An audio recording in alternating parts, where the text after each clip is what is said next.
On beats, boy. What is up, team? Big Boys Boxing back in the house. Happy New Year to everybody. Bit late, but I've been busy. I've got 2 young kids. It's my oldest first day back at school today, and my youngest is back at kindy. So I'm like, born free. I mean, any parents out there know what I'm talking about. It's great spending quality time with your kids and your family and whatnot, but when they go back to school, it's like, awesome. So, as usual, I'll get a few things sorted here, and we'll get into it. So, first things first. Sounds on. Okay, so there is a link in the description for anybody who may like to join, and if the link ain't working for you, like it says in the description, send me a message on Hangouts and I'll drop you a link through there. You should be able to join. But first, I'd just like to cover a couple of things. We had a fight last weekend between Gerald Washington and Adam Kalvnowski, which didn't last very long. How I saw it is, this is what happens when a boxer tries to be a puncher. And a good way of explaining why I think Gerald Washington fought the way he did, I thought he was taking criticism to heart. Many, including myself, have criticized him for not being aggressive enough, not having enough confidence in himself. So he went out there and tried to bang with a pressure fighter who can bang. Maybe he thought not too much of Adam Kalvnowski because of his physique, but he paid the price. He went overboard with his confidence. When he was getting tagged, he should have been trying to hang on. He still should have been trying to keep the fight long, but he didn't. Just gotta check, make sure my audio is working. Trying to hang on. Yep, we're good. So, yeah, he got knocked the fuck out. Well, he got stopped anyway. He couldn't defend himself after getting knocked down. So, Gerald Washington, I think it's completely over for him at elite level. It is what it is. Maybe he could do better if he could try and box, but fighting pressure fighters is something he just can't deal with.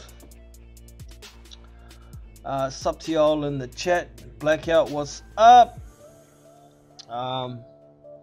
So I'll get to it, send out these invites to some regulars, and Universal Boxing or Unrivaled Boxing would like to join as well. So just give me a minute here, I'll send these links out. This one here.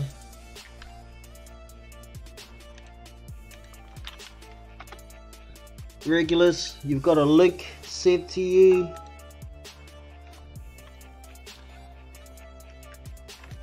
Unrivaled Boxing, just dropped the link for you as well. And just give me a sec here. We got someone else sent me a message here. Give me a sec.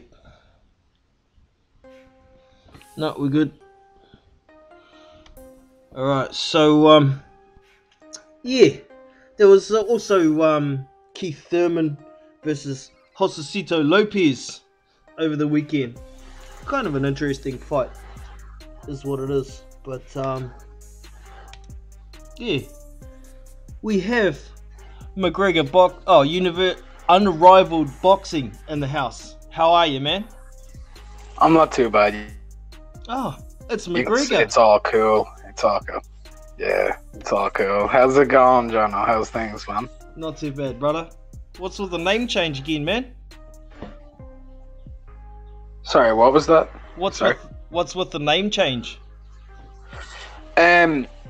Essentially, I want to go with just like, right. You obviously know how YouTube works. You can get a lot of views by being controversial or what. I want to just do the stuff I really am interested in, as opposed to opinionated videos, giving historical videos, talk about it, and give some news. Some news, mainly prospective talent. But other than that, yeah. So I have a lot of videos next 3 days, like a lot of videos. Sweet, all goods, man. Yeah, just letting everybody know what's going on. So if you haven't already subscribed, get over to Unrivaled Boxing or Unrivaled Boxing Talk and subscribe. So appreciate that. Appreciate that, channel. All goods. No doubt we're going to have some quality content coming out, particularly if it's the stuff you want to do. So good to hear, man. Yeah. So much that I'm after doing videos on. 14 videos on one week. The Black Murderers Row. I've got like 18 videos on the middleweight division, the history of the middleweight division, and the Ring Magazine Championship. I've also got like top 10 fights of the 50s and 60s where I actually have, so that's going to be fun. Sweet. Alright, so we'll get into a bit of boxing talk. I was just talking about Adam Kownacki and Gerald Washington. It was a bit of a short fight. I thought it was going to be the most competitive fight over the weekend, but it turns out that Jaime Munguia fight was actually probably the most competitive fight over the weekend, surprisingly. But you want to give us a quick opinion on what you thought of Kownacki and Washington to start, mate? Yeah, I thought what happened is like what I believed would happen. You had a young, hungry fighter, and this is a guy with no heart. And pretty much he beat the shit out of him. Like, I mean, if you're gonna be the type of fighter who's gonna with Washington, he can make you look silly for a bit. But Kownacki ain't that guy. He's there to hit the shit out of you, and that's that. Like, I think he's the most talented heavyweight out there. I still don't think that, but I do believe he is tough work for a lot of guys. And a guy like is just gonna struggle against pressure with power. So that's what happened, and he tried to trade with him, and he got enough. So yeah, that's all she wrote. Yeah, you think maybe it's pretty much the end for Washington at elite level, or top 20? I mean, level? I don't think he should. I don't think he should have been at elite level in the first place. I don't know how he was ever there. Don't know who he ever beat. Don't know why people gave him any form of credit, in all honesty. Yeah. So, it was what it should have been. Like, Gerald Washington has never been anything. He's most known as a guy who went a few rounds with Wilder, took some of the weakest boxers in the heavyweight division, and got his ass knocked out. It kind of brings me to a point that I've been wondering about for a while with regards to, Anthony Joshua, Tyson Fury, or maybe not so much Tyson Fury, more so Anthony Joshua and Deontay Wilder. They haven't really faced any real pressure fighters so far. Do you think those guys are going to have problems with guys like Adam Kownacki and Jarrell Miller?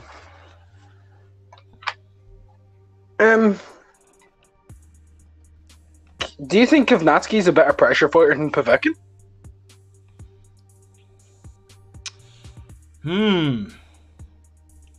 I don't know. I think Povetkin's an elite pressure fighter when he's on the front pole. And he showed that against Joshua. I think you're right, and I think he's got much better defense than the other two that I spoke of. But at the same time, he doesn't seem to walk through punches like Kownacki and Miller do, if you know what I mean. There ain't many punches. Yeah, but what I would like to say is Kovnatsky and Miller haven't been hit the likes of Joshua or Klitschko or Ruslan Shagoyev, who were all known as punchers. Yeah, I guess it's a bit of a wait and see. Even if you don't have, the man could bang. So the way I look at it is, it's Miller both unproven at elite level. Like, who's Miller's best win? Washington? No. The Harper? Yeah, I'd say Durpa's probably better than Washington. Maybe even Murray's. Harper beat Washington because he's the type of guy who can't really box. So I think Washington be able to keep off of the Harper. Yeah. The Harper's not. He's just there to get hit. He's a meatbag. I mean, I think Vac would probably be the best of the three. If I were to put all three of them there, I could see Vac, Washington, like prime for prime. He could stop him. And yeah, I don't really rate the Harper. Never have. He's just a punch bag. A world class though, mate. Yeah. Well, you know, amazing punch bag. A prime example of that is, when he fought Hellenius, he managed to get a knockout out of the blue. But he was getting the shit beaten out of him before that. And, Robert Hellenius, I don't think we could call him elite. On his best day, he might be I'd say that he could have been elite. He's just a letdown. Because he had all the tools. He has power. And it says he just doesn't use it. He fights too timid. He can box, but once again, he's too timid. Yeah. So if he... Our version of Gerald Washington, pretty much. Yeah. Long story short. Yeah. Well, I guess with the chat about the pressure fighter and fighting Deontay Wilder and Anthony Joshua, we just might get to see Jarrell Miller fight Anthony Joshua yet. There's a whole lot of stuff going on there. I don't want to get too deep into opinions about who's ducking or any of that sort of shit. But Dillian White's talking about it's probably going to be Miller because he's trying to push up the price for him. Miller's team have come out and said they're less than $1 million away from making a fight between them. And then there's also K2. I saw an article from K2 on Boxing Scene this morning saying that Klitschko could be tempted for a revenge rematch against Joshua. So, I think the April 13th date is pretty much trashed now because there's not enough notice. We've got, less than 11 weeks now until that date. So, I don't know. Unless maybe Jarrell Miller wants to fight then, but I don't think it's going to be at Wembley. If he fights Miller, it's going to be an intro to the US market anyway. So, yeah, I don't know. Have you got anybody in particular that you think that Joshua is going to fight a front runner at present? Dillian White. Yeah, I think it's most likely. I just for speculation to try and drive up the notoriety of the possible fight because they don't have it fully signed, but I think it's going to happen. Do you think it'll happen? 13th, I think it's Wembley. Okay. Yep. Fair enough. Sorry, man, you're cutting out a little bit now and then, and I'm inadvertently interrupting you.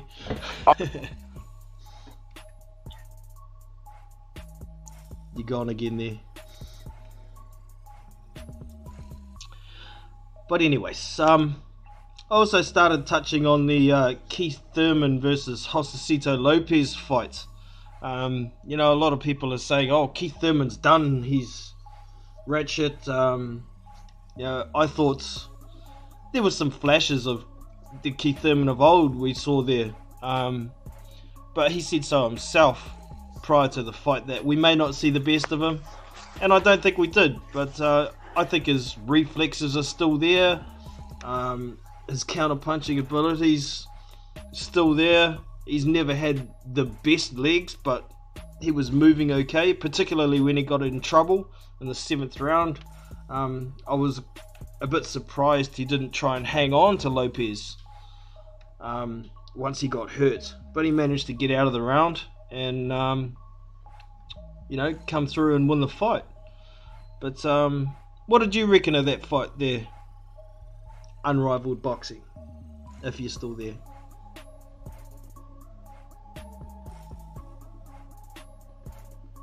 No, I can't hear you at the moment, so we'll come back to you. Just jump in when you're back, mate. So yeah, Keith Thurman got the job done.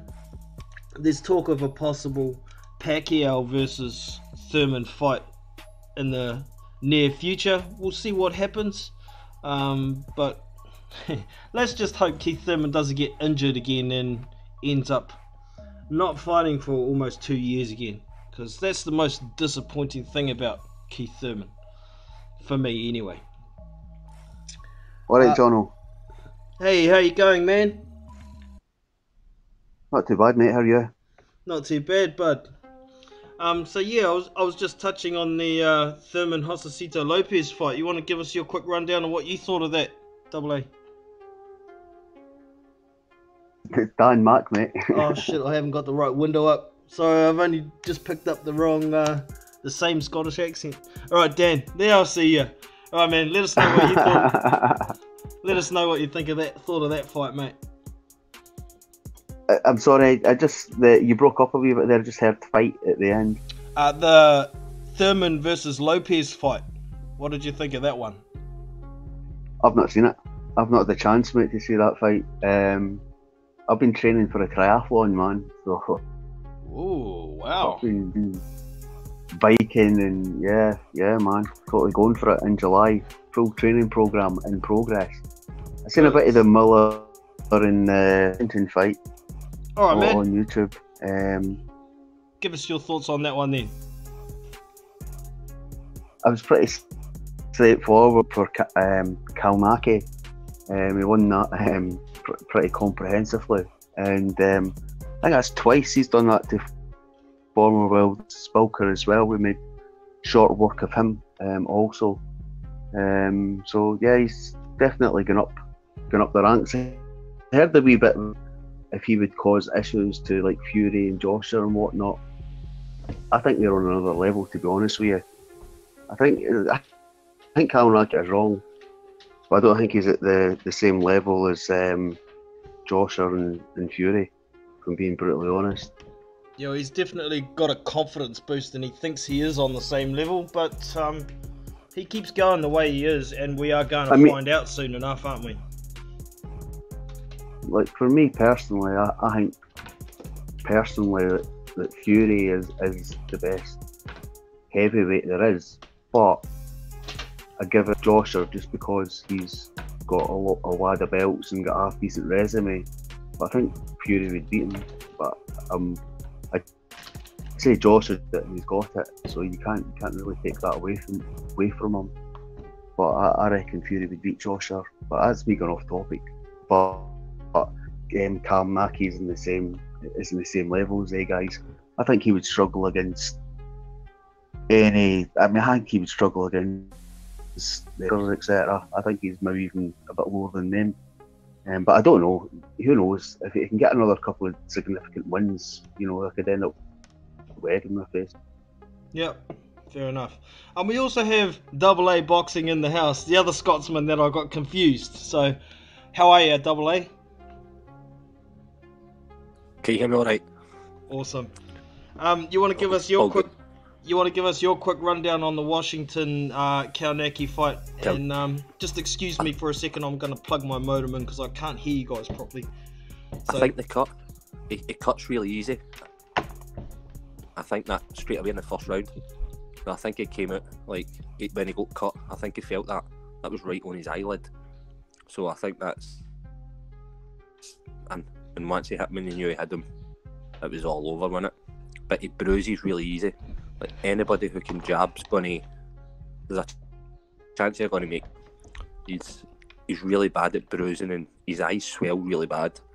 So anybody with a half decent jab will probably be able to jab his eyes closed. I don't think he's world level. He's good, but he's 15 fights in. He really needs to move now. Yeah. I actually made a video the same day the fight was on, and I didn't actually publish it, and I'm pretty glad I didn't, because I would have made myself look like a bit of a novice. But I did mention in that video that if the fight goes long, cuts could be a problem, because he really does look like he's been to war every time he's been in a fight that's more than 6 rounds long. So yeah, like you say, somebody with a decent jab, with a bit of power that can keep it long, could do some real damage to him. So I don't know, if he keeps winning, we're going to find out sooner or later. So I'm interested to see where it goes. Did you watch the Lopez versus Thurman fight, AA? I watched that as well. Yeah? Gonna give us your thoughts on that one, mate? Like you, a lot of people seem to be giving him a lot of stick, but like it's not the best you're going to see, but you shouldn't expect to see the best. You should get better. It wasn't the greatest performance, but like he never lost the fight. No, I agree. I've seen yesterday or the day before he put a video on Twitter. There's a video floating about on Twitter of him mocking Pacquiao doing a Filipino, which I'm not impressed with. So calling Pacquiao out and saying that Broner didn't beat Pacquiao because Broner never threw horns. Wait till Ali hands on you, he'd mocking him in a Filipino accent. So I hope Pacquiao does him. Yeah.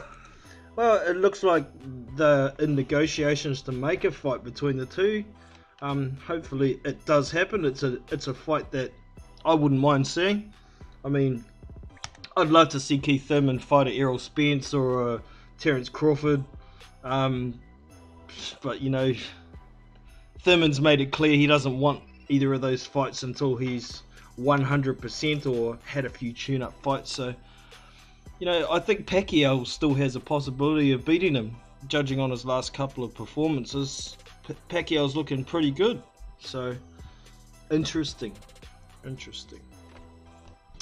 We also had the Jaime Munguia versus Takahashi. Oh, what's his first name? Inoue. Can't remember his first name.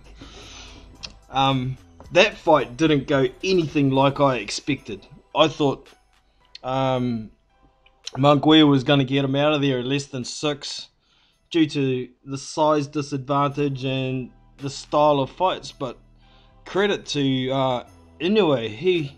He's proved how durable he is. He's got a lot of heart, and he was pushing Jaime Munguia back for most of the fight.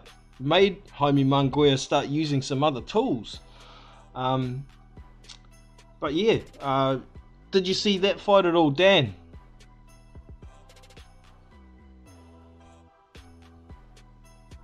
No.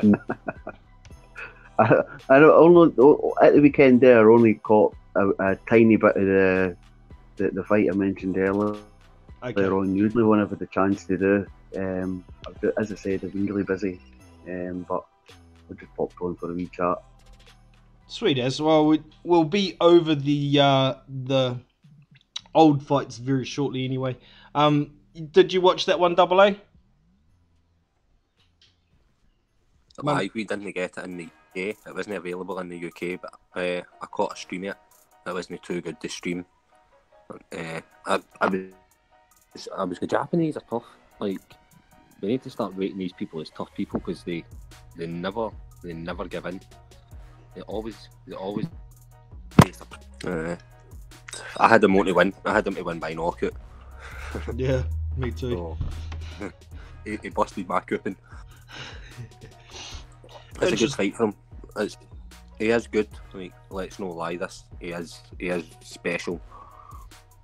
I really do. I do think he is a special. It's good to see him coming out his comfort zone as well. Yeah, gives you a bit more faith that he's got something else as well. He definitely does need some tough fights like that. I mean, it's pretty universal around boxing fans that Jaime Munguia doesn't have very good defense, full stop, and it's something he needs to work on. But it was nice to see him starting to try and use a jab, which we don't really see from Munguia. He's usually walking forward, throwing left, right, monstering these smaller guys, and Inoue was like a foot smaller than him. So, yeah, it was good to see somebody forcing him to use other tools and make him work on his game. He's only, what, 22 years old, so he's got plenty of time to work on things. But as a champion, he's not going to be able to take too many easy fights.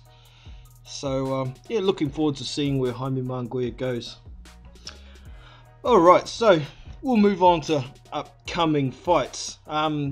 Just for our Kiwi fans, we've got Junior Fa and Hemi Ahio are confirmed to be on a card in Columbus in the States. Their opponents are yet to be announced. That's going to be on the 2nd of March. We also have, what's his name? Is it Stephen Shaw? Unbeaten 10-0 prospect as well on that card.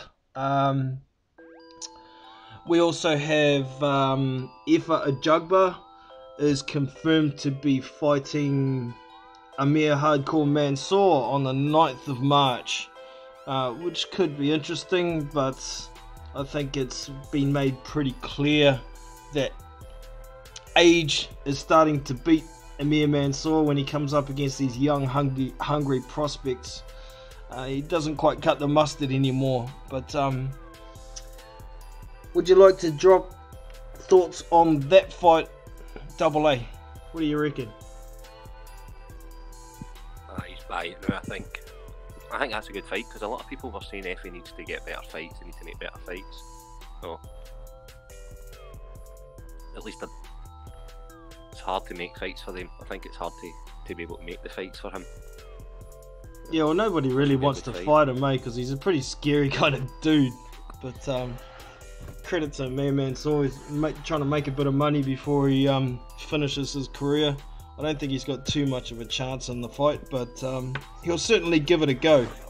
If Amir Mansour can land a big shot on there for a Jugbar, we're going to see if he's got a chin or not, because he might be old, might be, what, 46 years old, but he can still bang. If he catches you, it's going to hurt. So, interesting. It's a good fight, I like that fight. Yeah. What do you reckon, Dan? With what Double A? Yeah, I think Mansour is past it, but it will be dangerous if he can land something. But I think he's obviously seen. I mean, his last hurrah was probably against Brazil when he picked up a bad mouth injury. But he was comprehensively beaten by Hekovic, the Croatian lad. Yeah. Yeah, he lost against him. Yeah, I would F a job, but he win that fight. There's a lot of hype around him, so interesting to see if he can progress and hopefully get himself involved at the higher echelons. Yeah. I'll just quickly mention, I saw on Twitter yesterday, I think it was yesterday, Dominic Brazil was talking about however long it was to the day that he stopped Amir Mansour and was going on about his mandatory position. I had to jump on and drop a comment saying, but you didn't stop Amir Mansour. He retired because he bit through an artery in his tongue, and that was after he was beating the shit out of you and put you on your ass. I didn't get a reply, surprisingly. I wouldn't be surprised if I'm blocked now, but you know, it is what it is. I wanted to ask you, do you know about Lucas Browser? I did see something he's about... fighting Dave. He's with Matchroom, but before that he's fighting Tom Little. That's in right. Glasgow. Yeah. That's going to be a good fight. Him and Tom Little will be a good fight. I think it will. I am a massive Lucas Brown fan.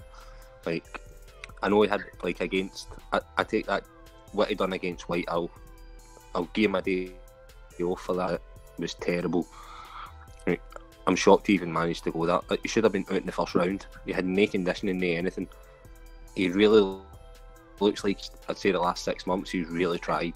So this is his last shot. I think he can win the 3 fights. Do you think he's got a chance of beating Dave Allen?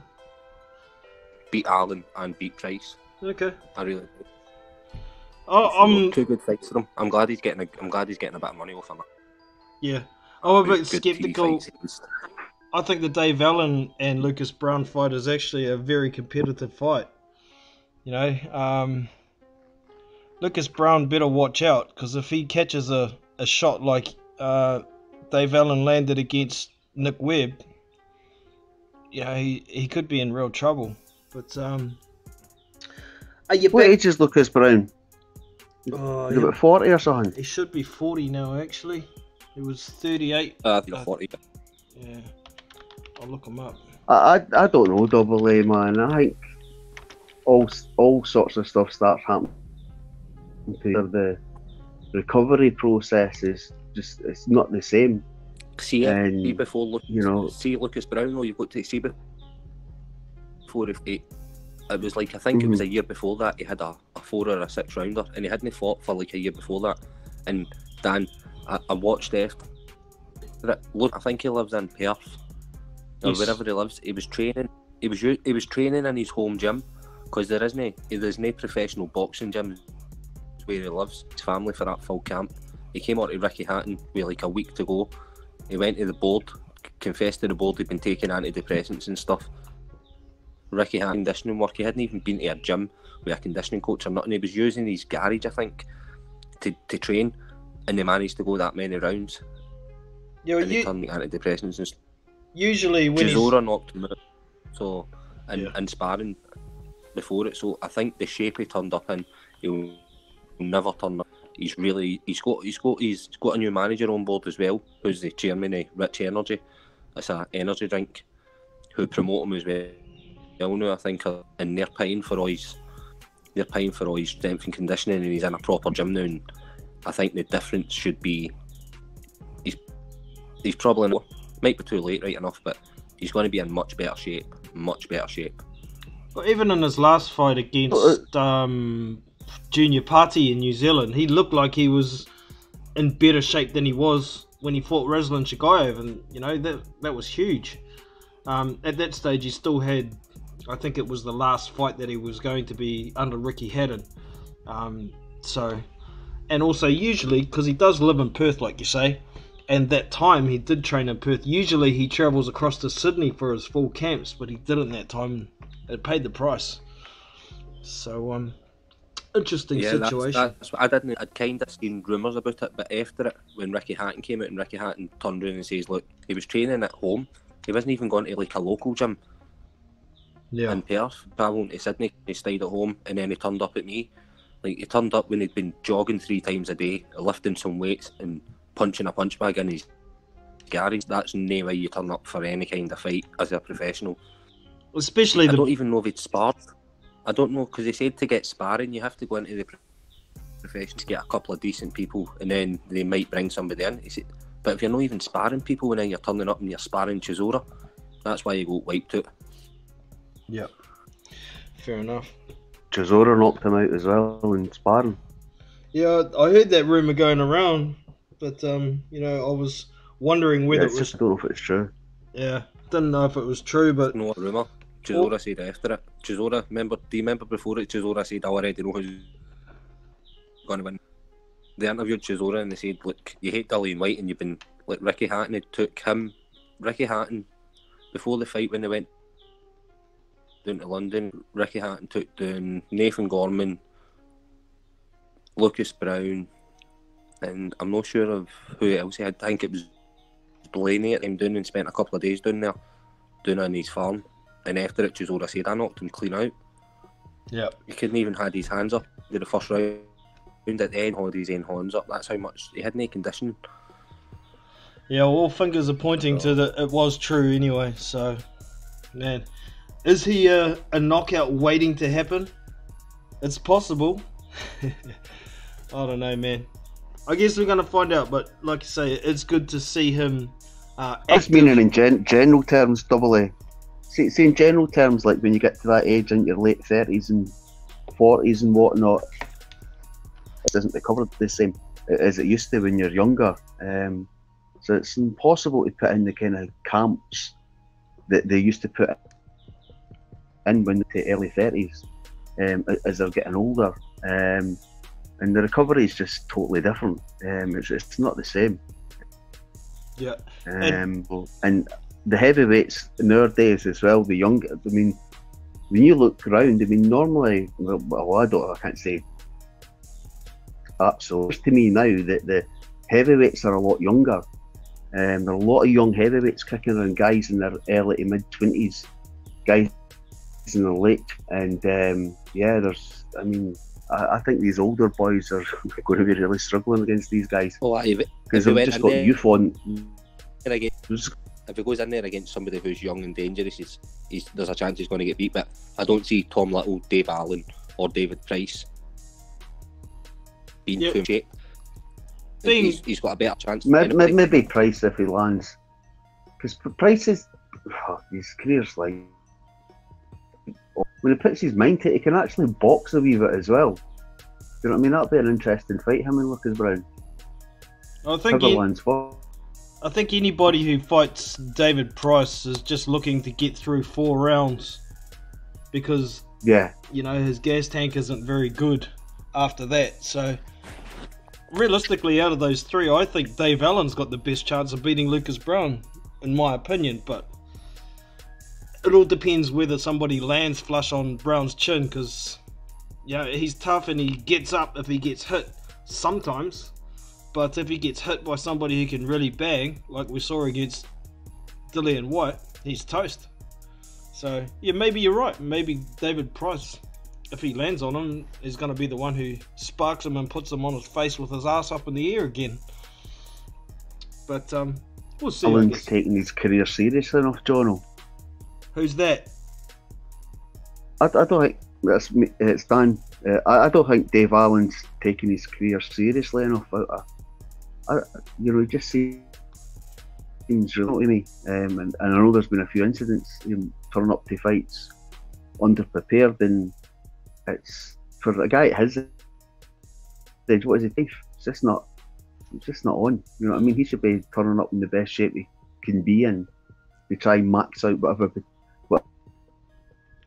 talent, and he's almost handicapping himself the way he's turning up for fights. So I know there's problems with Price's gassed with a few bad knockouts, but you can pretty much say he'd probably be taking it seriously, whereas you just don't know with it. Yeah, I think Dave Allen should be took off. His license should be took off him. He shouldn't be allowed to take up TV slots as a boxer who are actually grafting and trying to make it. Dave Allen doesn't. When you get an interview, you don't turn around and say, "Oh, I think I might be British level. We'll see." Yeah, that's no an attitude of a guy who wants to be the best in the world. Like it's no the mentality of a boxer, and that's dangerous. It's dangerous to anyway. He's not a great boxer, and he really doesn't have that much power. He can take a punch, but that's the whole plan of boxing is not to be punched, and you're really bad. Yeah. I think he takes up a lot of TV time. They should maybe give that to somebody else, push somebody else. Give a matchroom fighter a big shot. Selling tickets doesn't really matter now. Yeah. Like, matchroom have already got that covered. Having Dave Allen on doesn't sell you tickets, and it doesn't buy you pay-per-views. It really doesn't. Yep. Some kind of comedy arc, is it? It is to a degree, isn't it? I think, Eddie Hearn... I think it's because he's got a likeable character. I mean, as a person, I actually like Dave Allen as a person. I'm just not convinced with boxing. Yep, agreed. All right, man. We'll move on a little bit. We've also got Daniel Dubois is going to be recycling Boys again after Nathan Gorman beat him out in a decision. How do you guys think he's going to go in that fight? Is it going to be similar to Nathan Gorman's performance, or is he going to be able to stop Kajanu? You want to go first there, Dan? Oh, I don't know, man. I don't know. High hopes for Dubois, and then I seen him against Kevin Johnson, and my expectations have been down slightly on him. I think he can knock him out. I would hope that he knocks him out. I think he needs to knock him out to get the hype train back on. because that was a tough night for him against Kevin Johnson and not being able to take care of him. That performance, if I'm being honest with you, and I hope he can bounce back and get the knockout in this fight, because I believe he needs it. He needs to get the medals, as I said. Yep, fair enough. What do you reckon, Double A? A good fight, because it's the same. It's just about building their names in it. He's had a world title fight, and now he's going to beat a guy who had a world title fight, and it just keeps building. I think his record, considering he's only 21-year-old, it's really good for a 21-year-old. He's never fought anybody with a losing record. No, which is like at 21-year-old, he's pushing. I think it's too early for him though. I really do. Yeah, well, he hasn't got that amateur pedigree, and he needs that experience. Yep, it's to try to find that balance in it, because if you end up ranked too high, too quick, you could end up ranked in governing bodies. You could be 23 and be ranked right across the board. Yeah. Just see how it goes for him. That Yep. time when man, he's only 21-year-old. Same way they're saying about Nathan Gorman. Like you don't really not until you're 28, 29 as a heavyweight. That's when you want to be winning a world title and being able to defend it. When you win it as a young boy, it's too much for him. So we'll see how it goes. Yeah. It's a big fight before you've even fought British, Commonwealth and European. To take the kind of people on before you've even fought at that levels. Yeah, well, should be good. Depending how he goes against Kajanu, maybe the BBOC may mandate him to fight for a British title again, because he had been ordered to fight somebody, hadn't he? But he turned it down, so I don't know. They ordered him in Gorman, but they never made the fight. I actually fought Nick Webb for the eliminator of that, and Joe Joyce. What they ordered was Joyce versus Fury. Against Webb, and the winners were to fight. But after Allen beat Webb, he never got the British shot. They wanted to order another fight.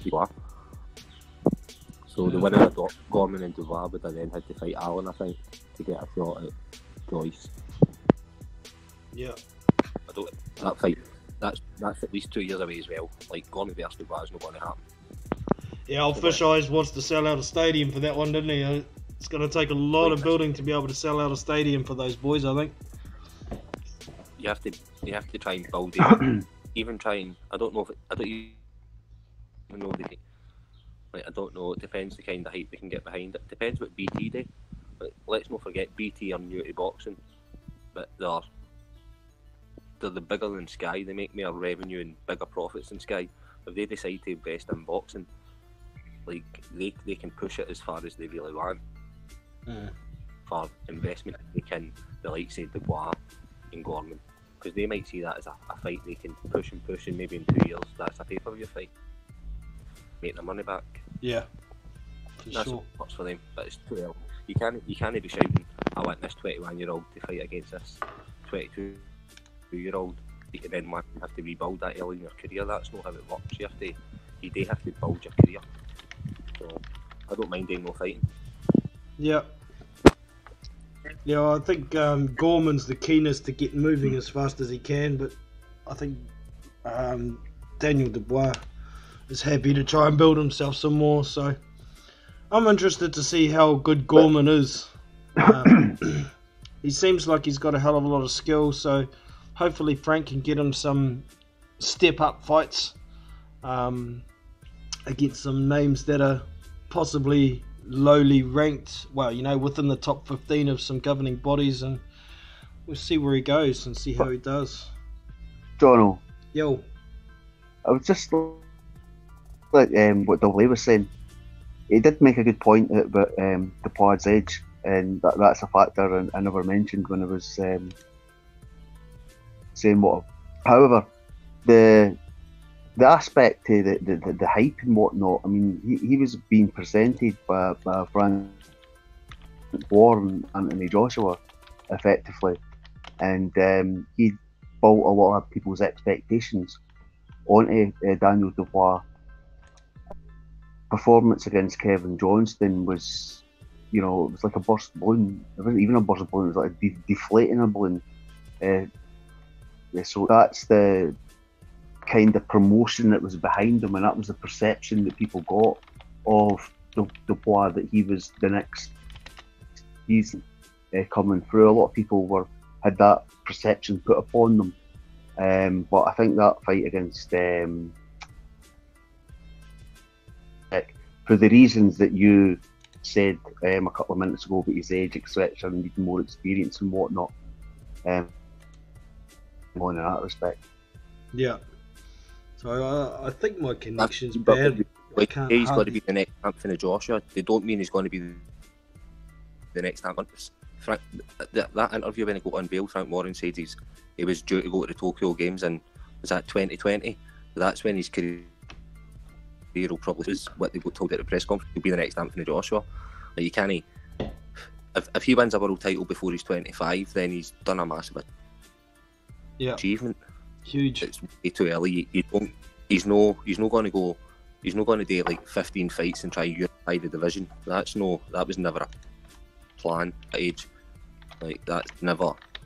I don't know if people have got on that thinking that when they say he's going to be the next AJ, that because he's fighting people who've world title challengers when he's 21 year old. AJ never done that.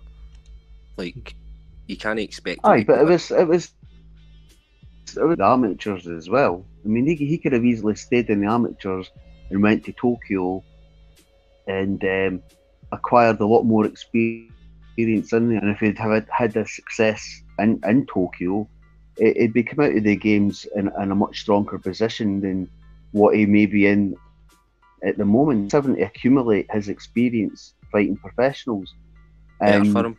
At the start, I mean, I was part of their promotion as well, Double A. I mean, Frank countless interviews with him and some kind of form of comparison with Joshua.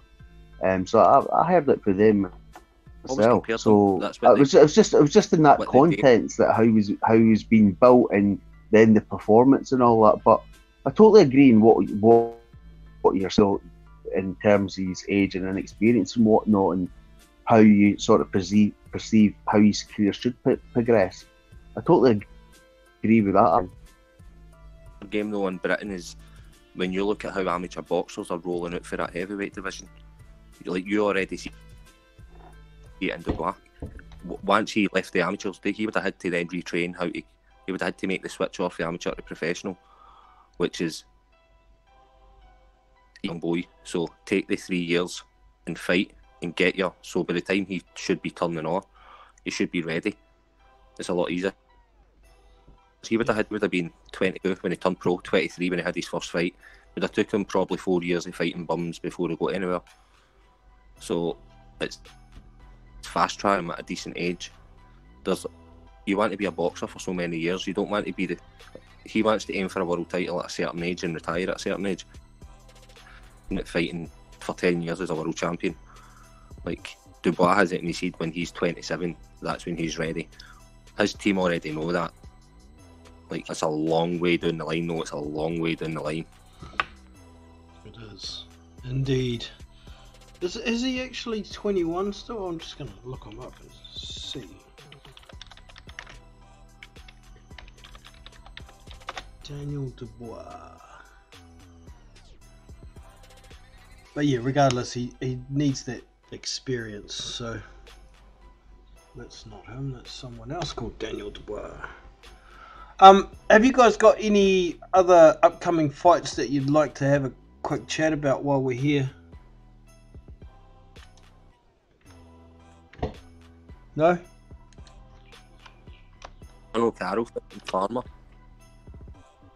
Sorry man, my connection must be bad. I can hardly hear you guys. For Farmer and Jono Carroll. No, I didn't. You want to let us know? I watched that live just before I came on here. Oh yeah. Jono Carroll looks up for it. That should be a good fight. Jono Carroll's good. I don't know how good he is after that last performance. I'm not sure, but It's a good. He'll definitely go into that and fight. He'll fight to the last minute. Oh, I'll be sure we'll get that free on Sky as well. So that's a good fight. Awesome. Is that on the zone thing? The zone card in Philly. I don't know about Katie Taylor's on it. Who else is on it?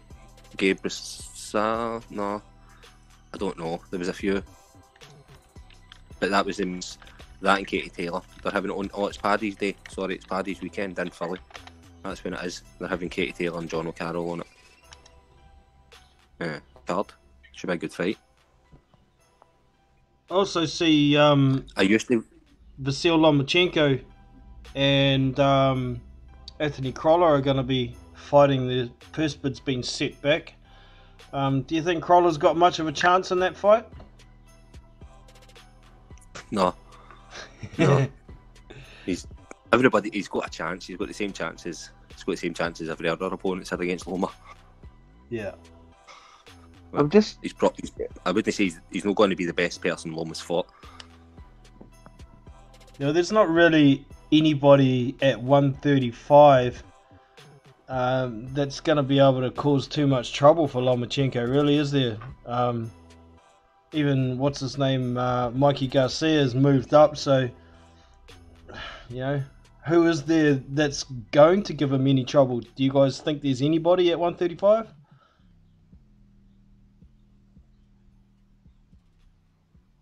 Give who trouble with Lomachenko? Yeah.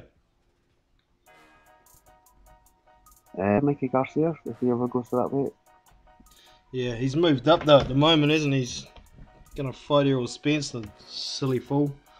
It's going to damage his brand. But, if he surprises everybody, we're all going to be shut up. Can I just ask Double A, son? Is that alright? Go for it, man. Double A, I was just going to say, do you think Carroll's got a chance against Farmer?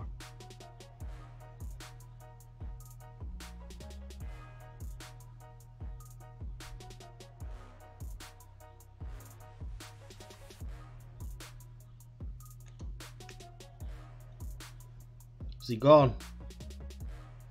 No, he's not there. It's alright, mate. Must be busy. Yeah, no. I like Lomachenko, to be honest with you. I just totally forgot about that Farmer Carroll fight until probably brought it up. As I say, I've not been. I did catch the Pacquiao Broner fight and a bit of the fight we mentioned earlier. What did you think of the Pacquiao Broner fight? And that's all. The Pacquiao one in Broner, I thought Pacquiao won. Like, when I came on YouTube, it was bizarre because a lot of people, certain types of people were making bizarre claims that Broner had won and whatnot, so I couldn't see what all the controversy was about. I couldn't actually believe how anyone could even come to the conclusion that Broner won that fight. I think... I don't know, I thought it was all a bit bizarre. Yeah, I think Broner's got a problem. He's trying to be Floyd Mayweather, and that style doesn't suit him. He's much better when he fights in his natural style. I mean, he's not a bad counter-puncher, but he doesn't counter enough to win fights. And, if he lands a couple of good shots against Pacquiao every round, that's fine. That's not going to win him the round. When Pacquiao lands on him 7 or 8 times at least every round, he's delusional. If he thinks he can win fights doing that, he's too easy to hit. He's not Floyd Mayweather, but his name suits him. He is the problem. He's not doing anything. He's not throwing any punches. Yeah, and he's getting clipped to the occasional shots now and again. I mean, if he had a wee bit flashy, but it's few and far between. Yeah, if he had the evasive skills of Floyd Mayweather, then yeah, for sure. But he simply doesn't. He does get hit. He thinks he makes everybody miss all the time, but he doesn't. Yeah. I wonder whether he actually watches his fights after the fact or not. So, I don't know, man. I don't mind paying to watch Adrian Broner, but the reason I pay to watch him is to see the shit getting beat out of him, because I don't like the dude. Yeah, he's lost a few. Is that 5 fights now or something he's lost? Yeah. something I'll like find that, it. and drew a couple. So yeah, just excuse me for 20 seconds. I'll be back in just a sec. Plug the thing into the wrong fucking hole.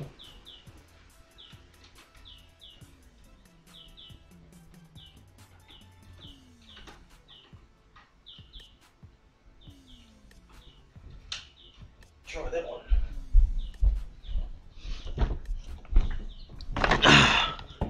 Alright, I'm back. Sorry about that.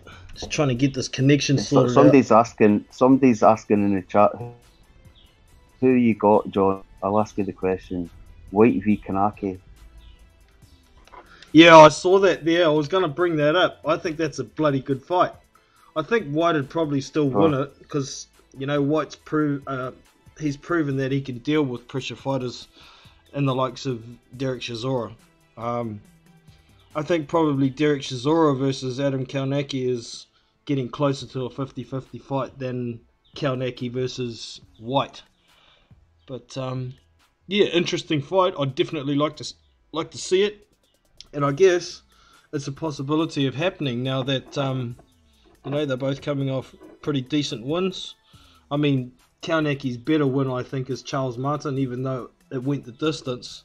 But that was a cracker of a fight to watch. So yeah, interesting to see where Kalnacki goes next, and if White doesn't end up fighting Anthony Joshua, then who's he going to fight? Because he won't be taking crap fights. Maybe the WBC are going to order an interim title fight between him and Dominic Breazeale to sort out this mandatory shit.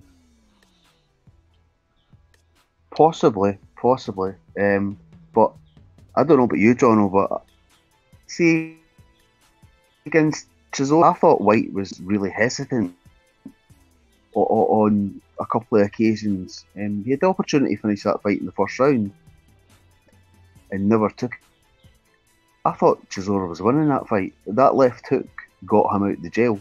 And I don't really know what's going on in his trainer and whatnot. I know, like, boxing wise, he has improved, but he's not at his best when he's trying to, when he's in a kind of brawl type situation. That's when you see White at his best. And if he's going to beat any top dogs, then he's got a good jab. He does do a few things well. Don't get us wrong. He's a decent fighter. I'm not saying that, but I just feel he's a bit much and not quite sure what his tactics are, and he's trying to box, and he was basically gifting Chisora's loads of rounds, man. I think he'd beat Kanaki. But I'm just kind of a bit puzzled what his strategy was in that fight, to be honest. Like you say, I think he's trying to box a bit more, but I also think he's actually trying to conserve his energy a little bit, to a degree. If he's not having his way with a fighter like he wasn't against Chisora, he wants to save himself somewhat for the later rounds, and it worked, even though he was possibly behind on the cards. I might actually look up that fight and see how the judges had the scorecards before the knockout and see what they thought. Chisora up. Deservedly so, in my opinion. I thought Chisora fought a phenomenal fight. Fair play to Dillian White, man. He got that left hook in, and that ended it. I mean, there's not too many people have done that to Chisora. So that left hook was definitely a weapon, man.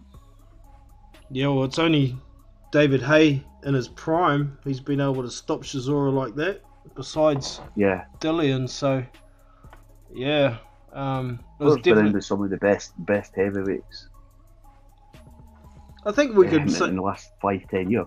Yeah, I think we could safely say that was definitely Dillian White's best win, even though he was down on the cards. So interesting, really interesting. But no, I think Parker was his best win. Dillian White. Oh, that's a point, actually. Yeah, best one.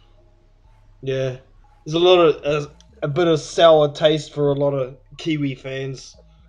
I know, but he had that run after round 3 or something. He went on this mad run where he just racked round after round after round. Yeah, because Parker was concussed.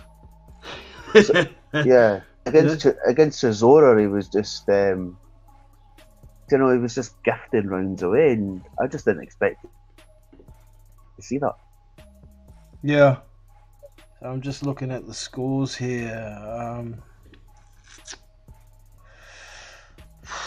Dillian White. Hey, got no freaking scores up on here. Scorecard's empty. Well, that's dumb. Yeah, I'm as certain as I can be that the order was up. Yeah, I had Chisora up as well, but not by a lot. I think the judges had it too as well. I thought it was still reasonably close, so I don't think it was like. I thought it was like 5 rounds to 6 or 7 rounds to 4 or something like that, because it was knocked out in the 11th. So, but yeah, I don't know. I just ordered well at that. For my recollection, I can't mind what I had, but I had him like 3 or 4 rounds up. Just watching it, I mean, I wasn't scoring, but he was cruising to victory until White knocked him out. But that's just my opinion, you know what I mean? Yeah. Yeah, we've got Boxing Squared in the chat. If you're free, mate, there's a link in the description, or you've got probably got a link sent to you on Hangouts if you wanted to jump in for a bit, but I guess you're probably busy.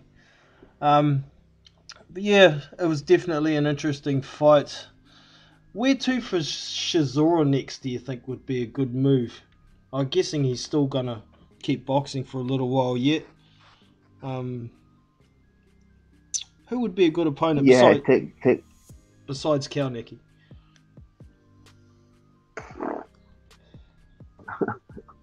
But he might have other plans. Oh, God knows, mate. Parker, maybe? I'd like to see a rematch, but I don't know. I don't know what's going to happen there. I know Parker's team are communicating with Eddie Hearn. I think it's probably a possibility if the AJ fight doesn't happen for him. I think it's a damn good fight. Everybody I know actually thought it was a good fight, even if some fans have a sour taste about a head clash and shit like that. But I'd love to see it again, particularly after Parker's tried to bring out a bit of mongrel and throw a few low blows here and there against Alexander Flores. Yeah, it'd be an interesting fight. Joshua fight, in my opinion. They should take the Joshua fight, but for whatever reason, he's not taking it. I don't know. I heard they got offered £4 million. Well, I've heard that it's over 4 million, and we haven't got actual figures. Eddie Hearn also said on Twitter that the offer that he's got now is more than what Povetkin got paid. So I've heard rumours, and don't get me wrong, it's not a confirmed number, that Alexander Povetkin got £6 million for that fight. So it's more than 4 million. So yeah, well, White was going a bit. Well, Parker got X amount, but Parker had a belt. Correct. Yeah.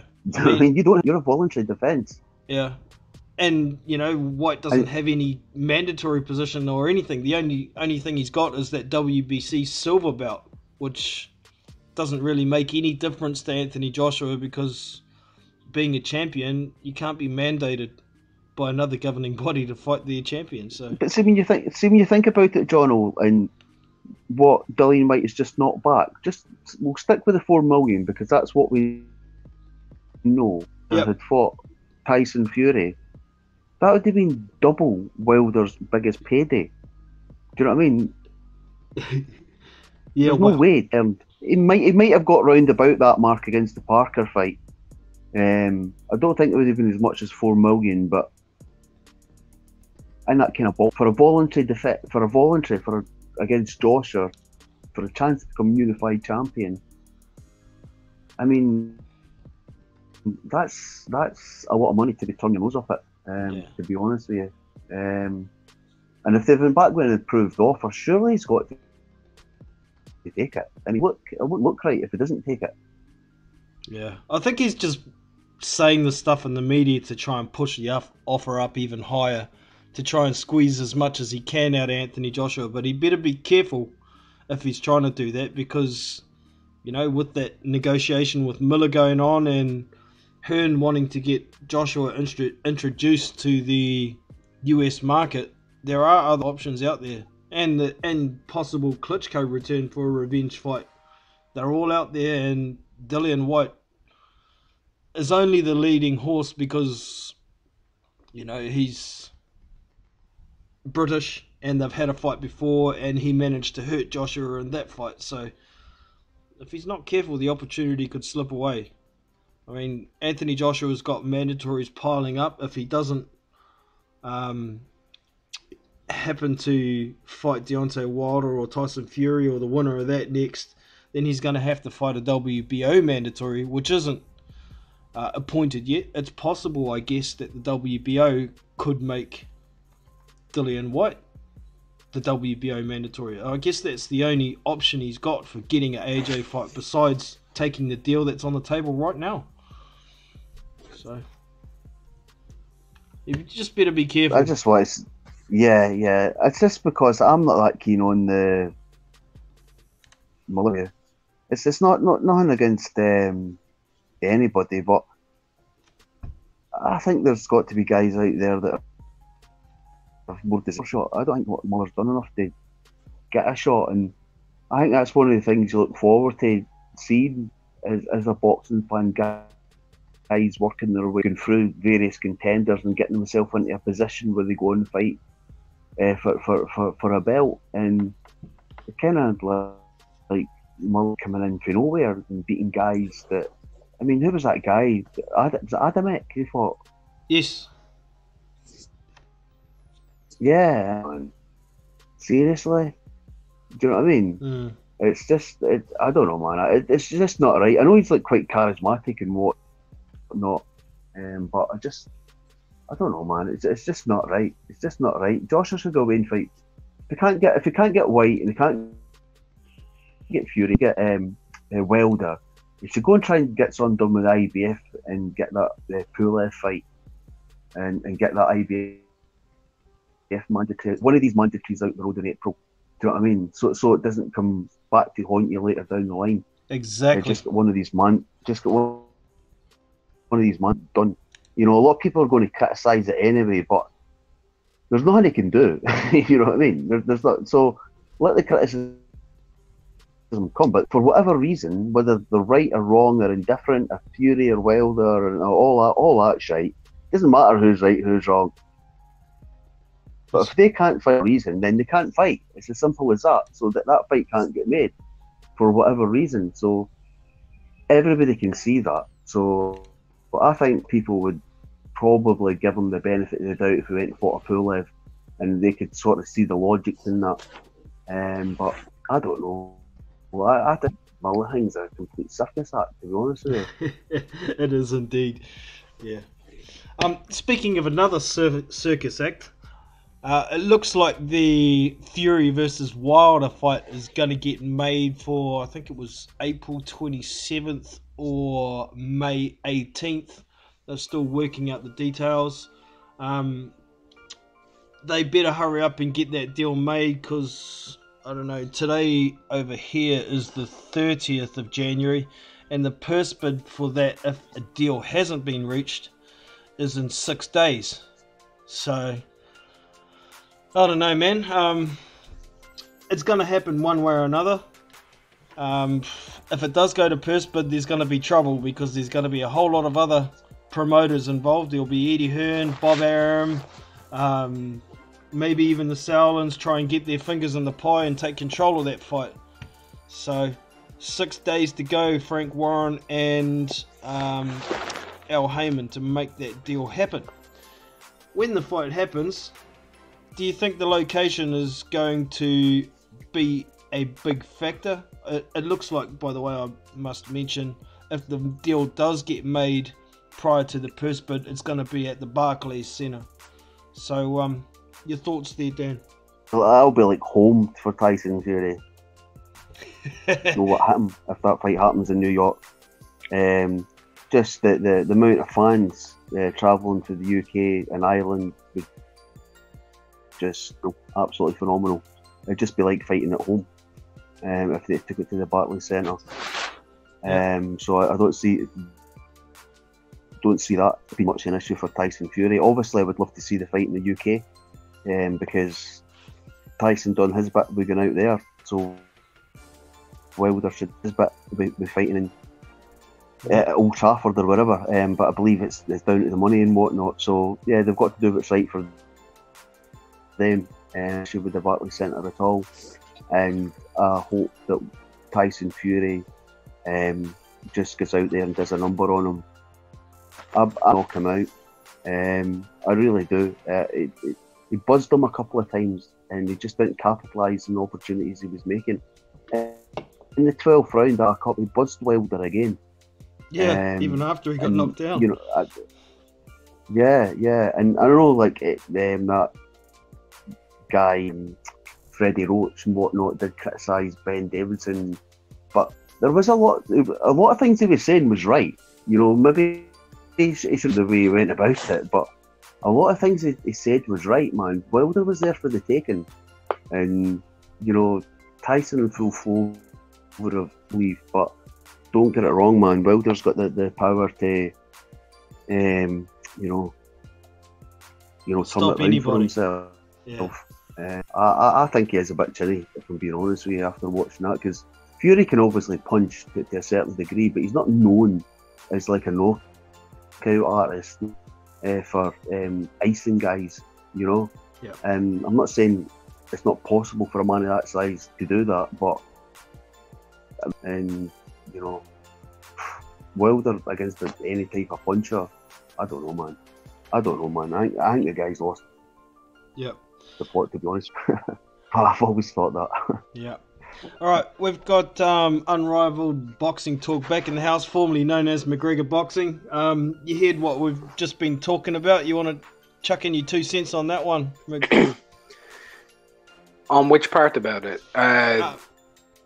Is the location going to play a big part in the fight? And do you think it's going to make it to purse bid, or is it going to get made? It's going to get made. Yeah, 6 days to go. Money in the fight for I think there's too much money in the fight, and even if it goes to purse bid, it's already been ordered for 60 points, so the split won't matter. I mean, I know where you're coming from the venue. The venue point of things.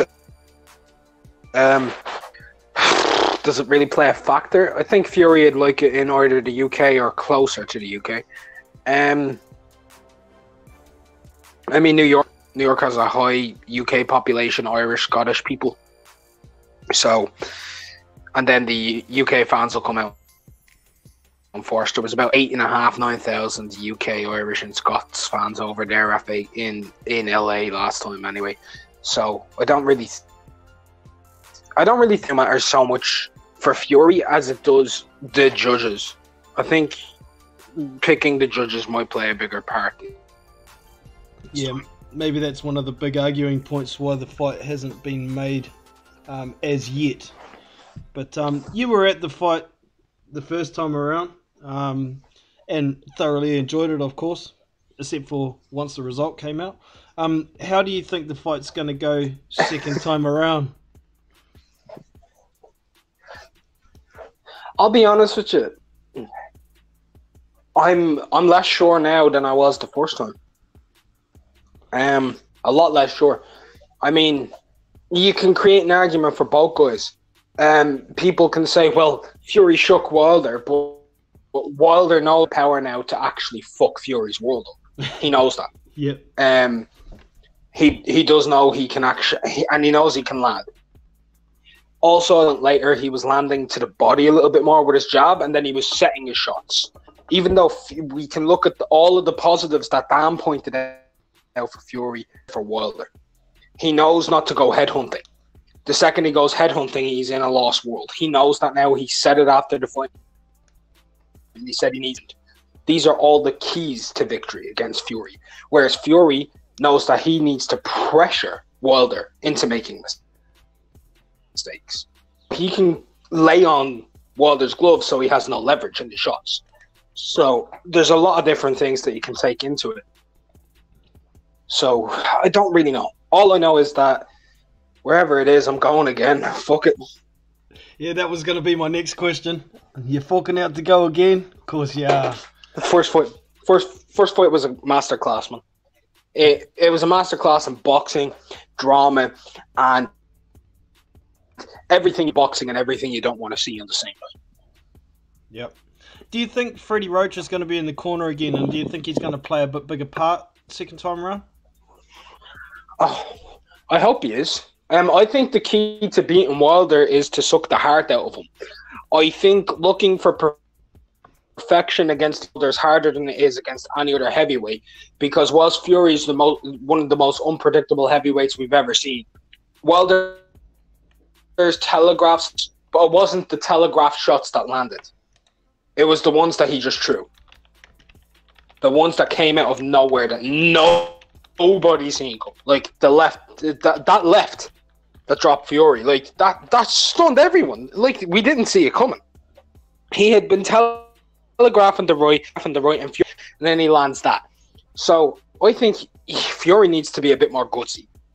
He needs to win this fight. He can't hoping for a gift from the American judges, a gift in America, a gift against the champion. He, like, when I seen this though, maybe like it's a close fight. I mean, if it's 10-2 on my scorecard, that means the fight's in America. Yep. You know? For sure. He needs to put distance. I mean, not like 1 or 2 punches per round where they can have swing rounds. I mean distance in every round. I'm talking 7. Yeah. 8 punches, like cleaning the round. Cleaning it if he's going for points. It can't be just 1 or 2 punches. And that's really what it was. It was one couple. And other than that, he was only nip-tucking his way to victory. Yep.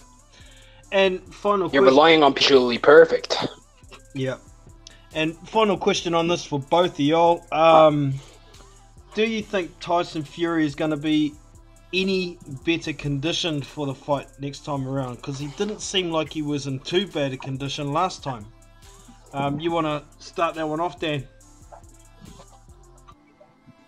The question, you just broke up a wee bit. Do you think Tyson Fury's condition is going to be better than last time around, considering his condition wasn't too bad last time around? As long as he... Well, I mean, he's staying in the gym and he's training. So as long as he's doing that, I mean, it can only benefit him. Because he was out for a while, and he fought 2 bouts more or less.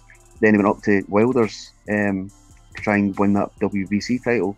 So yeah, I think he will be in better condition. But I think that what McGregor was saying, obviously Wilder's learned a few things also.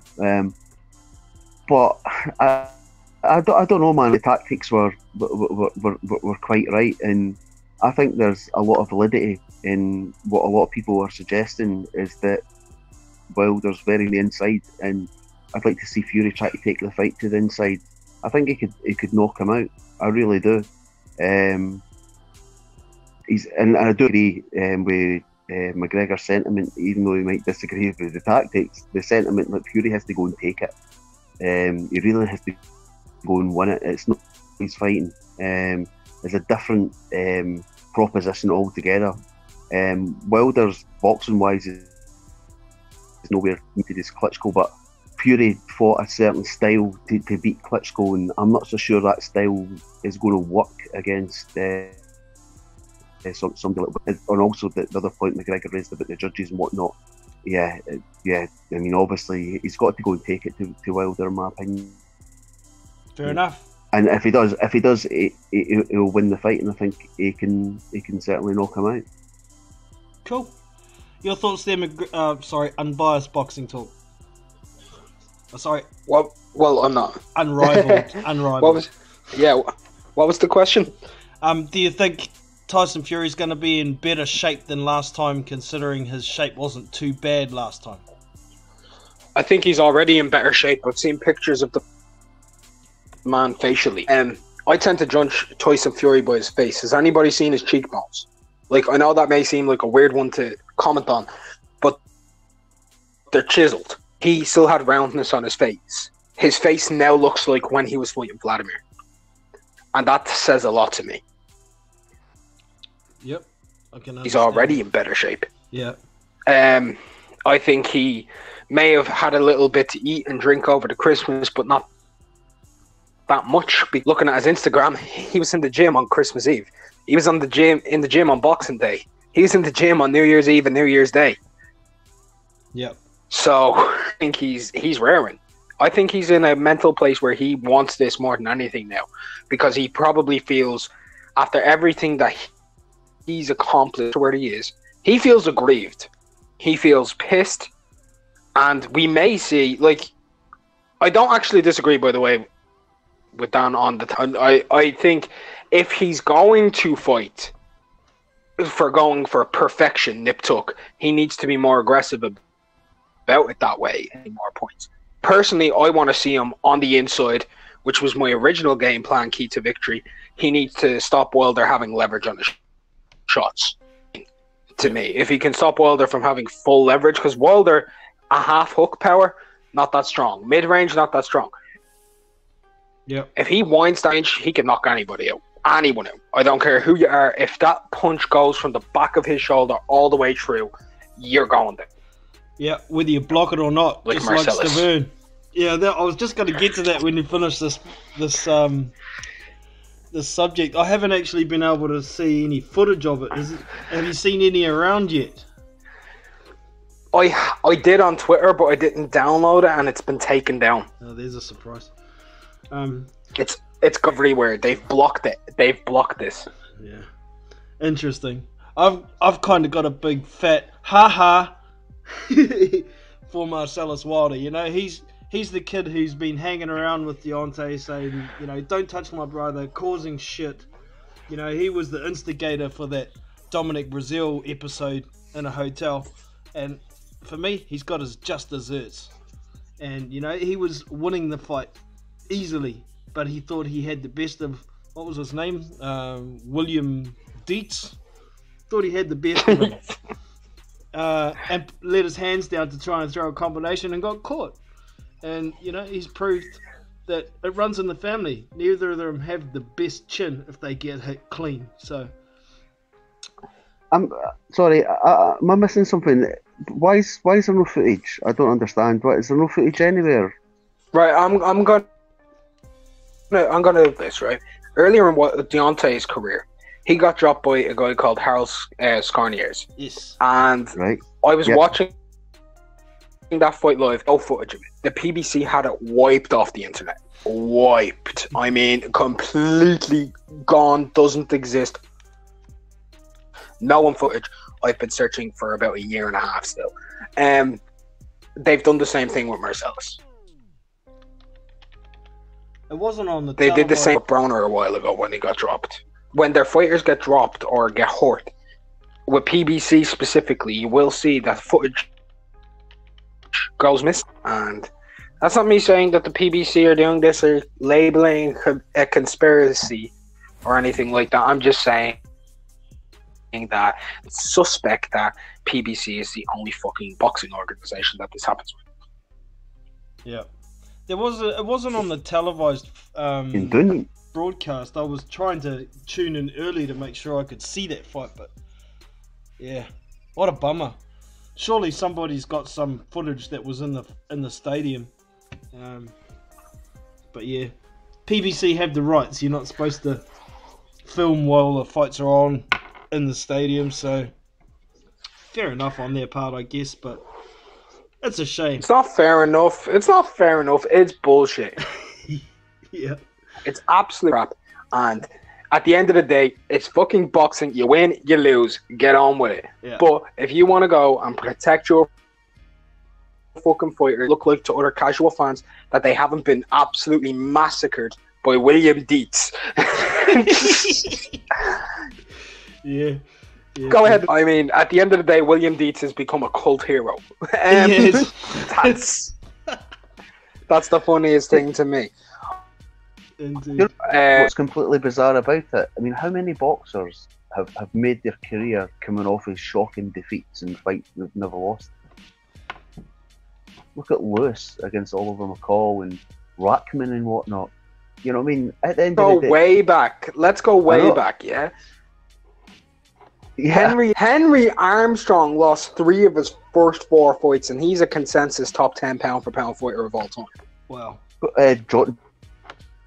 Johnny Nels fights as well. He lost his first 3 fights, Johnny Nels.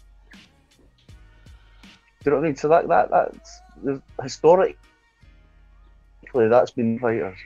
Amir Khan got knocked out by Prescott. Yeah. And that's the making of Amir Khan's career. We don't tune in to watch his fast hands. We tune in to see if he's going to win or get killed. So, I mean, at the end, my guys, they lose or get... Like Canelo earlier, if you look at Canelo's resume is right. It's brilliant. Maybe the best in current boxing. There's some asterisks there, whatever you want to label it as. It's still got names galore. He drew in the first 12 fights he had. And this is Canelo Alvarez, the biggest star in boxing globally. Is it Miguel Vasquez? That's the one. How he shouldn't be drawn against Miguel Vasquez. I don't even know which Miguel Vasquez. Like 50 of them. The one at Fort Taylor, that one. So it could have been. I really don't know. But all in all, like, this happens, and fighters win, they lose. Dillian White lost. Sure, but he lost, and that made his career. Dillian White, his entire career was made off of getting knocked out at the O2. Yep. 100%. But with his arm against the ropes, the worst kind of knockout. You know what I mean? It's the value on a fighter's O's these days is a lot different to it was even 10 years ago. But I did notice that Marcellus Wilder had 2 more fights scheduled after this fight. But now he's got no more fights scheduled. What's going to get into that. Can I get into this? Can I please get into this? This is the funniest thing I've ever seen. So, Marcellus Wilder and Deontay Wilder were in the Independent the other day. They were going to be fighting in February on the James DeGale, Chris Eubank undercard. Marcellus was. And Wilder was going to go to the card to support his brother. And Marcellus was quoted in the Independent as saying that he's looking up against his opponent after his easy upcoming clash. And he'd be going over to London to British boxing, how American boys do it. This was the exact quote. And then he gets knocked down, and from now on, I'm calling him Marcellus is falling down Wilder. So, oh dear. That dream came crashing down fast. I mean, I'm right. He's talked a lot of shit. He's caused issues. He's done the bullshit with Brazil. But at the same point, I do feel sad that he's being berated to the extent as a boxer when you consider he has way more publicity than he should have this early in. And I think we'll all agree. None of us ever know a guy who has no amateur experience at 4-0 coming through. None of us do that in America. None of us do. And we all know, and he's getting berated for it. Does he deserve to be berated for losing? Oh, he does deserve to be berated in the manner of which he lost, considering all the shit he talked. But I do kind of feel some form of a grievance to him, I feel sorry for you, lad. I really do. But at the same point, he's kind of got himself to blame. But also, I do feel like certain YouTube channels are at fault. Certain people are at fault. as well in terms of how much notoriety he didn't deserve it. There are fighters out there who guys didn't hear about until last year who have way better resumes. Yep. Have like Jaron Ennis in the welterweight division, even though like people are like, oh, he hasn't fought anybody, he just beat a top 14 welterweight. You know what I mean? He's 23 and 0, and he's in 2 years he's fought 23 times. Fair play to the kid, you know what I mean? That's the type of shit I like to see. Who the fuck knew who Munguia was in and crushed Saddam Ali? Nobody. We only knew about him as a guy who was rejected to fight Golovkin. Correct. Yeah. I personally, I sit here and say, ha ha, Marcellus, you got what you deserve. But, you know, as a boxer, you know, he was the one in the ring. He was the one who got overconfident, and he was the one who dropped his hands and let this chump knock him the fuck out. So, either way you want to look at it, I think he deserved what he got. Oh yeah, he deserved it. I just feel sorry for the amount. It's not the backlash; it's the amount of backlash. He's getting so much of it, man. I mean, his Instagram, if you've been on it, or his Twitter, is pretty much like. I'm just looking at his Twitter now and wondering if he's picked up a whole lot of followers because he got knocked the fuck out. And everybody wants to see what the excuse is, or, you know, everyone wants to go and make fun of him, maybe. I don't know. I would just by the way, I just want to say that this guy said that he would knock out Lawrence Okolie. I don't rate Okolie, but Okolie'd kill him. I think so too. Or maybe some of what happened is because of his overconfidence. Maybe he's gonna learn from this and be a bit smarter. But maybe with all the backlash, he's just gonna give up boxing. Who knows? Who knows? It's just because he's within the boxing community, not for what he's done in the ring, but for his antics out of the ring. In particular, the Brazil incident, and there were a lot of people in boxing, with fans, everybody, because that was a kind of nasty situation. Yeah. There, and I think a lot of people are kind of gloating on him falling on his arse, basically. Yeah, big time. But as McGregor said, best just ignoring him rather than giving him the free publicity. Yeah, true that. All right, lads, we're kind of coming to the end of the time frame. I've got about 7 minutes left, so if you'd like to bring up any other subjects, now's the time. Feel free to jump in.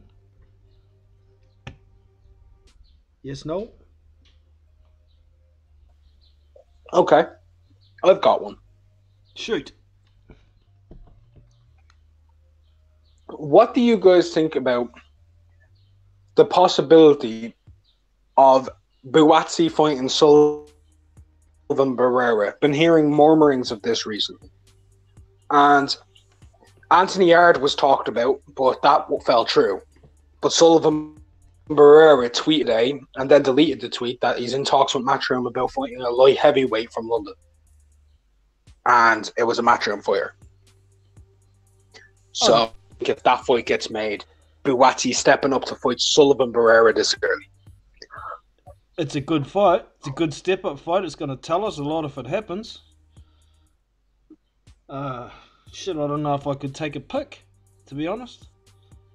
Buatsi probably should beat Barrera, but it's such a big step up. It's hard to make an accurate prediction, really, for me.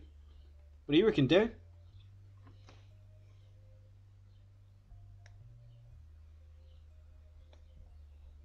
I honestly don't know, mate. I don't know what will be better to make a comment. I'd need to go and watch a few of his fights before I could come to an opinion on it. Bivol, he gave Dimitri Bivol the hardest fight of his career, by far. Bivol, was that the guy who just signed for the Zone? I keep getting the two mixed up. Yeah, Dimitri Bivol is the boxer puncher who just won an easy decision over Chilemba. Yeah. I keep getting him mixed up in the guy Callum Johnson fought for some reason. Viterbi. Yeah. Bivol. Oh yeah. Yeah, I know who you're talking about. I've not seen a lot of him fight though, to be honest with you, McGregor. But I know within boxing circles, you know. But is this too much for Buatsi? I was really impressed with the Australian boy, but that boy wasn't in shape. He does look a bit classy though, Buatsi, but it's hard to say against the level of opponents he's fighting. Seems like that yard. For me, I just want to say, like, to give you an idea, if you were to give me a weight division, compare Barrera to a fighter in that weight division, at what level he is. Yeah. Exactly. Like, so if you were to say, would he be in the heavyweight division? He'd be in comparison to an Ajit Kaboyel, or top 10, top 11, 12 kind of guy.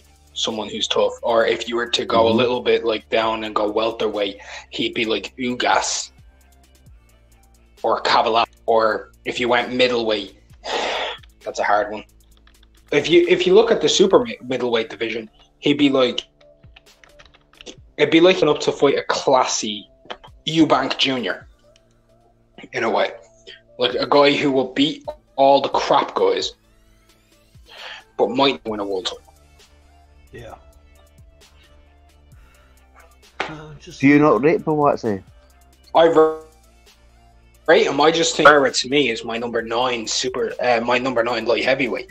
And when you're stepping up from below Commonwealth level to legitimate world level, because Barrera is a 2-time contender. He gave a fight. Wait, no, not Stevenson. I can't remember who it was, but he gave Bivol the hardest fight of his career. And in some people's eyes, Joe Smith he Jr. deserved the draw against Bivol.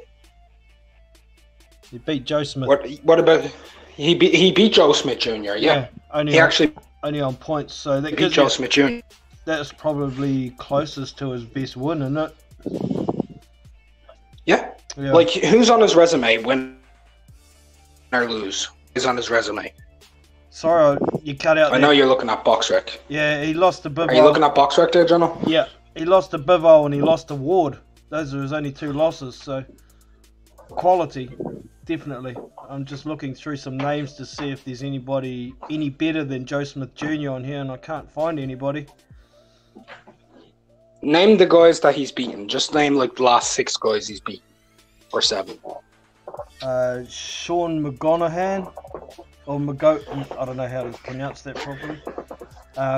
Felix Valera, Joe Smith Jr. Good fighter. Good fighter. Yeah, Joe Smith Jr. Then Paul Parker.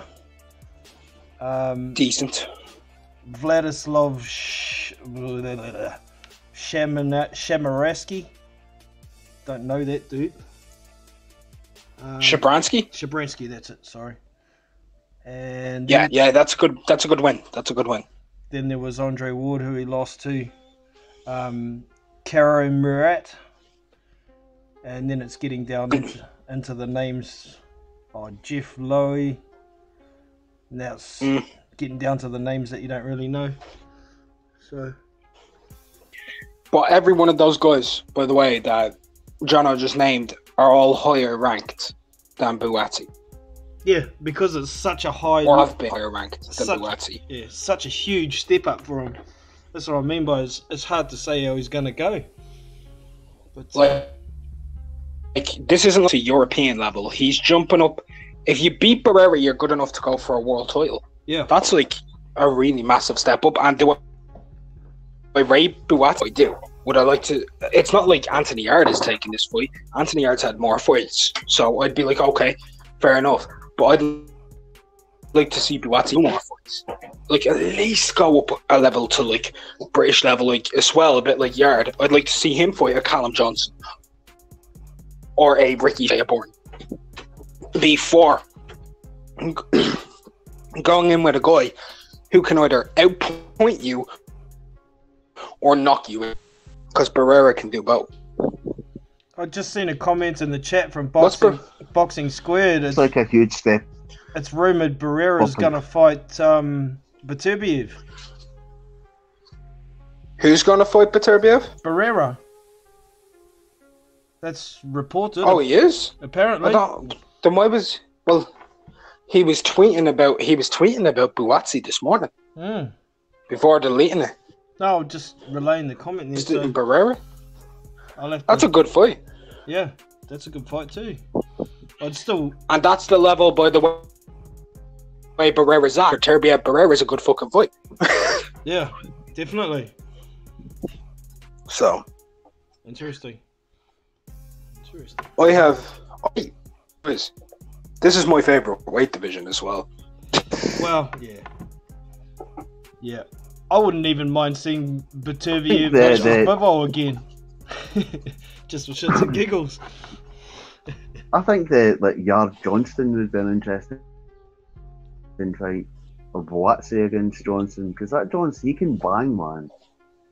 He can like land some serious leather. Like he's trouble. I know he got stopped in his last fight, but the guy who's fighting is like proper world class. You know what I mean? So I reckon. Yeah, Johnson but here's the other. I just want to highlight. Johnson had 1 round in 2 years, and that was a first round knockout over Buglioni before taking the Beterbiev. You know what I mean? He had no activity, none. 0. It was pretty much like he just came back after 2 years, because 1 round means shit. Yeah. 2 years out, he comes back pretty much and fights Beterbiev in most people's pound for pound top 10 biggest punchers. And you know what I mean? Yeah. Knocked him down and got knocked down a couple times himself. He's got a really good amateur record as well. McGregor, he won the Commonwealth Gold. You know what I mean? So he does have a bit of pedigree. And point out that he's only had a round because his dad that died or something. Yeah, his father died. Lord have mercy. But also onto the record, like the Commonwealth Games, he also won the Youth European Games, and he was in the Youth Olympics and got to the semi-finals in the bronze medal playoffs in the Youth Olympics when he was still very young. So he does actually have good pedigree, very good amateur pedigree. Like, he showed he's got the power, just a bit more activity. Could you imagine if he was ready for 12 rounds? I don't think he was ready for 12 rounds. I thought he went slug. Yeah. Yeah. Yeah. But he could box. Do you think Johnson could beat? Easy, yeah, of course he could. I mean, they could beat him too. I don't. Who has Anthony Yarde, Joshua Buatsi over Buglioni? Nobody. I know, but see, living over here in Scotland, obviously they get a lot of them from England and whatnot, and it just seems to me as if the media down there put Buatsi and Yarde in a kind of more higher position. That Johnson's some kind of, he's just a guy that's just kind of floating around. He's not in these guys' classes, you know what I mean? But the reason for that's obvious, isn't it? Yeah. Buatsi's an Olympian, and he's Eddie Hearn's prime light heavyweight prospect. Anthony Yarde, he looks the business, and Frank Warren's going to push into high heavens. So guys like Hosea Borton and Callum Johnson and all these guys are going to. Hey, little bit of Butland as well. Sorry, guys. I was just going to say to McGregor that Hosea Burton, he was going to fight Anthony getting talked about, and I did see them. I think they were in America. Was it the Fury fight? It might have been the Fury fight. It wasn't the Fury fight. He was meant to fight somebody, and Hosea was like, let's make the fight. Hosea wants that fight. I think Hosea thinks he has the beating of Yarde. Yeah. Because Hosea, there's no fucking danger that Yarde's 6 foot. Because he was towering over Yarde. Towering over on him. Yard must only be about saying there's 5'10", no 5'11". danger. Yeah, I know that, but like if you think about it, he's saying there's no danger. Like, Oh, I'm how not, many no danger in Mike Tyson when he very first started? nah, I'm not saying that, man. I'm not saying that. I'm just saying that I was just surprised. Because you just expect him to be this giant, you know, but he's not as tall as you would think. No, he's built thick, so his weight is in his build rather than his height. Just a little bit off topic. Was Badu Jack versus Marcus Brown a final eliminator for the WBO? No, it was for the WBC. Okay. I'm looking at the rankings. They obviously haven't been updated yet because Dmitry Bivol, being the WBA champion, Badu Jack's still rated number 1, Marcus Brown number 2. I'd like to see Marcus Brown versus Dmitry Bivol, but if Marcus Brown isn't the WBA, can I that was actually the WBA interim, bro. That was a WBA interim, but it was the final eliminator for the WBC. Okay. Well, that's interesting. Marcus Brown is the mandatory for Vojtik. Oh, okay. Right. Which is very exciting. Very, very exciting. Marcus Brown boxed a masterclass in that fight, in my opinion. I don't give a shit about the injury. Happens in boxing. And he stayed true to what he was doing the entire fight. Yeah. And turned Badu Jack into a slot machine. Made him look pretty ordinary, didn't he? So, yeah, he's got a lot of potential as Marcus Brown. I'm interested to see where he goes. He could be my future pound for pound number 1 if he unifies this division. Because this division, any of these guys, if they go undisputed in this division, you're looking pound for pound star. Division is the most stacked division in boxing. It's just what I was going to say. It's pretty stacked. There's a lot of good fighters in there, man. And now that the WBC... Bojtik, Badu Jack. Now that Stevenson's 100%, relinquished that WBC title, we should be able to see some more action in there too. So, awesome. Relinquished? He was destroyed. he got smashed to bits, yeah. He got smashed to bits. And I've been waiting for that to happen. I was sick of that pimp daddy, hanging on to that belt and not fighting who he needs to fight. So I do feel for the dude, suffering from what happened to him and whatnot, but I'm glad he's no longer the champion.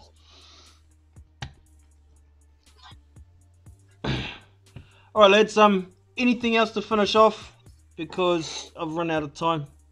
And I've got to shut it down. So, any final words? You want to start there, Dan? Yeah, just nice speaking to you guys and catch you when you're back. Yeah, now my kids are back at school. I should be a bit more active these days, so it's all good. Any final words there? Unrivaled Boxing Talk, formerly known as McGregor Boxing Stars. Yep. Guys, if you haven't already, smash the like button, smash the button if you are watching on archive.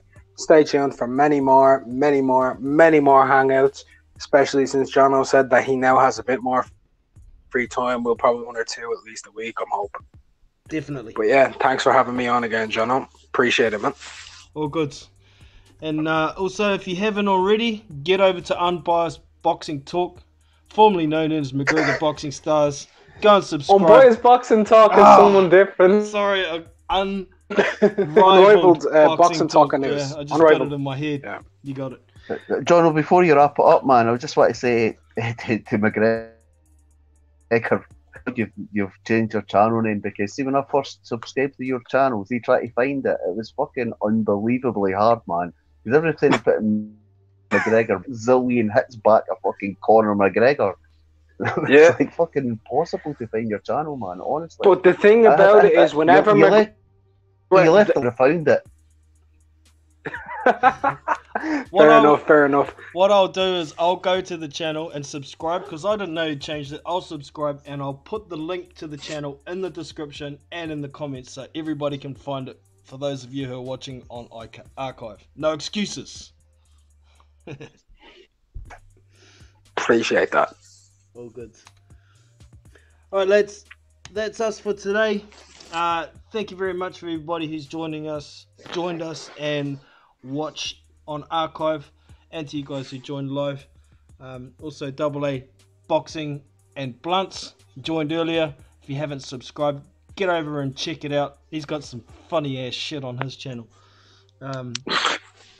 It's been a pleasure, and we'll catch you all next time. This is Unrivaled Boxing Talk and News. Dan Mack and Double A Boxing and Blunts. We out. See you.